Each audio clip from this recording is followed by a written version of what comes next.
அழகுபடுத்திக் கொள்ள யாருக்குத்தான் ஆசை இருக்காது?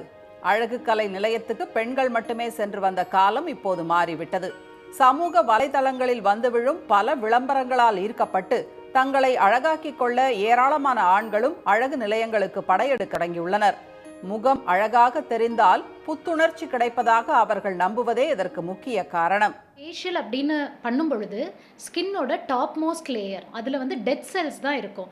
ஸோ அந்த டெட் செல்ஸை வந்து ரிமூவ் பண்ணும் பொழுது அவங்களுக்கு வந்து ஃப்ரெஷ்ஷான லுக்கு, அந்த டேன் ஆன ஸ்கின்ஸ் எல்லாம் போயிடும். ஸ்கின்ல இருக்கிற ரிங்கிள்ஸு, டோனு எல்லாமே இம்ப்ரூவ் ஆகி பெட்டராக ஃபீல் பண்ணுவாங்க. பேசிக்கலி ரிஜுனவேஷன் அப்படின்னு தான் சொல்லுவோம். அண்மை காலமாக வேகமாக ட்ரெண்ட் ஆகி வரும் வேம்பயர் ஃபேஷியல் என்ற இரத்த தட்டணுக்களை வைத்து செய்யப்படும் புதிய வகை ஃபேஷியல் இளைஞர்களை கவர்ந்து இழுக்கிறது.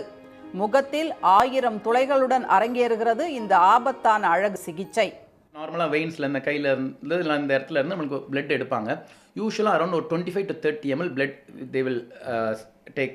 அதுக்கப்புறம் they will put into centrifuge ஒரு மெஷினில் போட்டு தே வில் செப்பரேட். ஃபைனலாக அந்த க்ரோத் ஃபேக்டர் பிளேட்லெட் ரிச் பிளாஸ்மான்னு சொல்லுவோம். அந்த தட்டணுக்கள் அதிகமாக இருக்கும். ஸோ அது வந்து என்னென்னா அதோட க்ரோத் ஃபேக்டர், நம்ம பாடியில் உள்ள அந்த செல்ஸை வளர்க்க நிறைய க்ரோத் ஃபேக்டர்ஸ் இருக்கும்.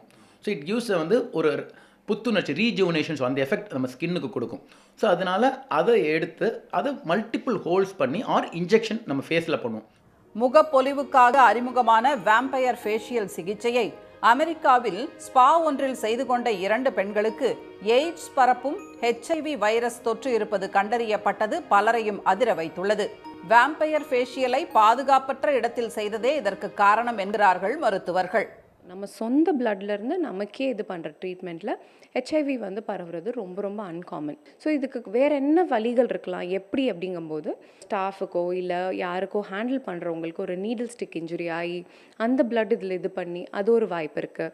இன்னொன்று இவங்க பிளட் கலெக்ட் பண்ணுற டெஸ்ட் டியூப்ஸ் வந்து ஸ்டெரைலாக இல்லாமல் இருக்கலாம். யூஸ் பண்ண இன்ஜெக்ஷன்ஸும் அதுலேயும் வந்து ஸ்டெரைலாக இல்லாமல் இருந்திருக்கலாம். இதுவே நீங்கள் ஒரு கிளினிக் செட்டப்லேயோ ஒரு ஹாஸ்பிட்டல் செட்டப்லேயோ ஒரு டாக்டர் சூப்பர்விஷனில் பண்ணீங்க அப்படின்னா இதை வந்து யூஸ்வலாக வந்து இது நடக்கிறதுக்கு வாய்ப்பு ரொம்ப ரொம்ப நெக்லிஜிபிள்.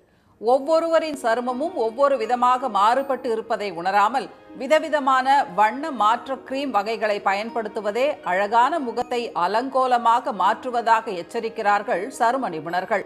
தவறான சிகிச்சையால் பாதிப்பு ஏற்பட்டால் உடனே மருத்துவரை அணுக வேண்டும் என்பது அவர்களின் ஆலோசனை. சமீபத்தில் நீங்கள் கேள்விப்பட்டிருப்பீங்க, பியூட்டி பார்லரில் காது தைக்க போய் அந்த காதே வந்து பிளாக் ஆகி போயிடுச்சுன்ட்டு. இது மட்டும் இல்லாமல் ஸ்பாவில் ஒரு சிலர் வந்து ஸ்கின் ஒயிட்னிங்காக க்ரீம்ஸ் யூஸ் பண்ணுறாங்க. அதில் அவங்களுக்கு தெரியாமல் ஸ்டீராய்ட்ஸுங்கிற ஒரு சில கெமிக்கல்ஸ் இருக்கும்.